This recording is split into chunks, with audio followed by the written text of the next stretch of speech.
vais...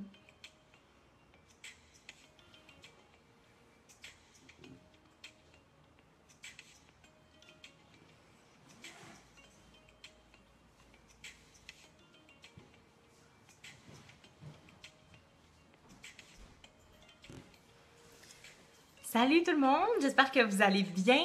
Moi c'est Gianne, infirmière pour ceux qui ne me connaissent pas encore. Alors bienvenue à tout le monde qui est nouveau sur ma page. Aujourd'hui je fais une courte vidéo sur quand savoir le moment de consulter quand on sent plus son bébé bouger, parce que je reçois beaucoup cette question-là en privé.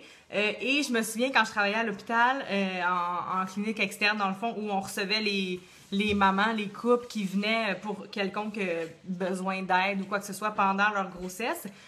Les appels qu'on avait le plus fréquemment, c'était soit parce que les femmes avaient perdu leurs os ou soit parce qu'elles sentaient plus leur bébé bouger. Puis là, elles s'inquiétaient et c'est normal. Je sais c'est quoi. Je sais des fois on se dit « Oh mon Dieu, est-ce que je sens mon bébé bouger? Est-ce que c'est normal? Ça fait longtemps que je ne l'ai pas senti. » Puis je voulais vous parler de ça aujourd'hui parce que je crois que souvent, on s'inquiète beaucoup et rapidement, alors qu'il y a des petites choses à faire avant de commencer à s'inquiéter par rapport à ça.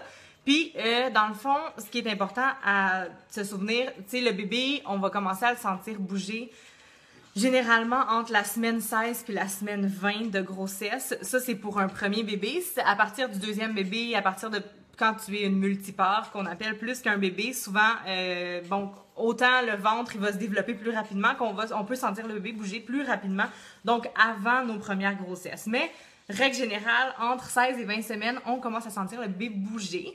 Pendant le deuxième trimestre, c'est quand même un pic, dans le sens qu'on va le sentir beaucoup bouger, puis généralement, dans le troisième trimestre, aux alentours de la semaine 7, du mois 7, du mois 8 de grossesse, les mouvements peuvent diminuer ou peuvent être ressentis différemment à cause que vous n'avez plus trop d'espace. Le bébé est vraiment commence à être coincé, si on veut, là, dans l'utérus. Il y a pas beaucoup de vide, fait que les mouvements sont vraiment perçus différemment, puis ça peut être perçu moins gros aussi comme mouvement, fait que ça peut faire en sorte qu'on s'en rend pas compte.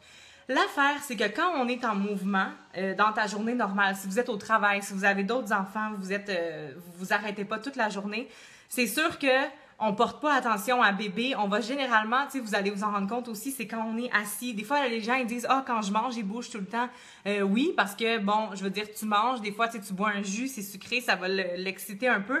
T'es assise aussi, fait que quand on est assise, c'est comme les moments des repas, c'est des moments où on se relaxe, on se ressente un petit peu sur nous-mêmes, puis là, on va plus porter attention au mouvement du bébé. Quand on est couché le soir, la même chose, souvent, on va te dire « Ah, je l'ai senti toute la nuit, tu sais, j'ai pas dormi, tout ça. » Parce que c'est un moment pendant lequel vous êtes plus attentif. Fait que, quand on sent plus son bébé bouger, généralement, on dit qu'un bébé, ça devrait bouger environ 10 fois par jour. Jour, ça veut dire 24 heures. Fait que ça inclut le temps que vous dormez, OK?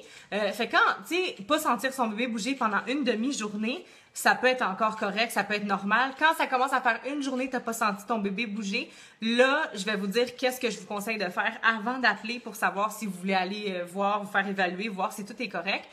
Premièrement, il faut vraiment s'arrêter. Fait que si votre bébé bouge pas, moi, je vous conseille, couchez-vous sur le sofa, couchez-vous dans le lit, sur le côté gauche de préférence. Le côté gauche, c'est le côté qui va faire en sorte que le bébé va recevoir le plus de flux sanguin. Fait que ça va l'activer, même quand on est en travail, tout ça, le côté gauche, c'est un côté qu'on aime beaucoup parce que ça va aider le bébé pendant les contractions. Donc, couchez-vous sur le côté gauche.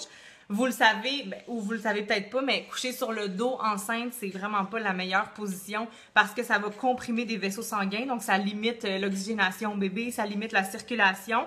Donc, ni pour vous, ni pour bébé, c'est une position à privilégier, mais coucher sur le côté gauche, portez attention au mouvement. Moi, je vous dirais, essayez de rester étendu 1 ou 2 heures, OK? Pour voir, mettons, pendant 2 heures, tu restes étendu, calme, tu te concentres juste sur les mouvements de ton bébé, vous devriez le sentir bouger à peu près 6 fois pendant ces 2 heures-là, OK? Mais c'est vraiment des à peu près, mais je veux dire, souvent, quand la mère s'arrête, quand elle prend quelques minutes, qu'elle se couche, qu'elle porte attention ou qu'elle boit, moi, je dis tout le temps, buvez un verre de jus, donc quelque chose, tu sais, le jus, ça contient beaucoup de sucre, puis c'est un sucre qui est rapide, votre corps n'aura pas besoin de tout le digérer avant que ça se rende au bébé, ça va être absorbé vite, fait que souvent, ça va réveiller les petits bébés.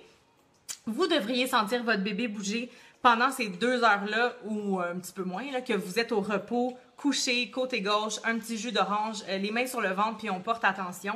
Faut se rappeler que les bébés, ils dorment vraiment beaucoup, que ça soit dans le ventre ou quand ils sont nouveau-nés aussi, ils dorment beaucoup, mais c'est la même chose, ils dorment souvent dans le ventre, fait que c'est normal, vraiment normal qu'ils soient pas tout le temps en train de bouger. Donc ça, c'est des petits trucs que je vous dirais de faire. Si, malgré ça, là, ça va pas, vous sentez pas votre bébé bouger, vous avez porté attention, vous vous êtes arrêté un petit temps, vous êtes resté allongé 1h30, 2 heures, il n'y a pas de mouvement. Déjà, ça faisait, tu sais, depuis le matin, vous ne l'avez pas senti bouger.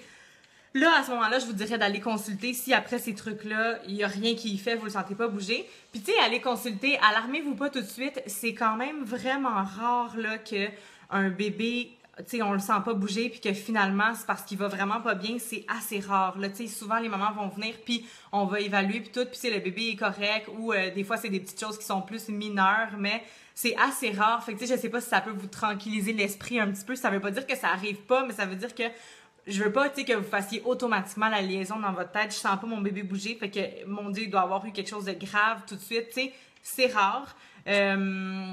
Puis, c'était quoi d'autre que je voulais vous dire? Ouais, c'est ça. Dans le fond, si... J'ai fait une liste parce que sinon je parle vraiment trop, ok? C'est pas parce que je sais pas ce que je veux vous dire, là, mais je sais que mes vidéos sont longues. Dans le fond, tu sais, une maman qui a une problématique de santé, comme par exemple un diabète gestationnel ou de l'hypertension, de la prééclampsie, tout ça, on va être plus attentif à des choses comme un bébé qui bouge moins, tout ça, parce que là, on sait qu'il y a quand même une certaine condition qui peut faire en sorte que le bébé est impliqué là-dedans. Mais là, tu sais, là, je vous parle vraiment d'une grossesse normale, tout va bien, puis tout. Ça, c'est ce que j'aurais à vous donner comme conseil pour l'instant. Puis là, si, comme je vous dis, vous avez à consulter, bien là, vous pouvez appeler votre médecin, vous pouvez appeler votre sage-femme, vous pouvez appeler le 811, quelconque personne qui va pouvoir vous aider. Puis souvent, vous allez vous présenter sur les lieux, puis on va juste vérifier si tout va bien, puis voir si le bébé, vraiment, c'est juste parce qu'il dormait ou s'il y avait autre chose, vraiment. Alors, je vous encourage à faire ça. J'espère que ça peut vous aider parce que je sais que ça inquiète super vite. Là, des fois, on l'a pas senti pendant 1 heure. On est comme, oh my god, mon bébé bouge plus. Mais non, laissez-lui un petit peu plus de lousse. Souvenez-vous que lui aussi, il dort, que ça se peut que vous le sentiez moins parce que vous êtes dans votre train-train quotidien. Faites les petits trucs que je vous ai donnés.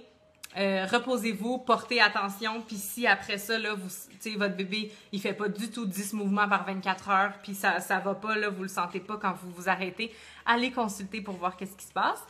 Si vous voulez d'autres informations, dans mes cours prénataux en ligne, j'ai des capsules concernant tous les malaises à propos desquels il faut consulter, toutes les situations qui peuvent arriver pendant la grossesse qui font en sorte qu'il faut demander de l'aide puis aller voir qu'est-ce qui se passe. Donc, si jamais ça peut vous intéresser, vous pouvez aller sur notre site www.ensemble9mois, etc.com.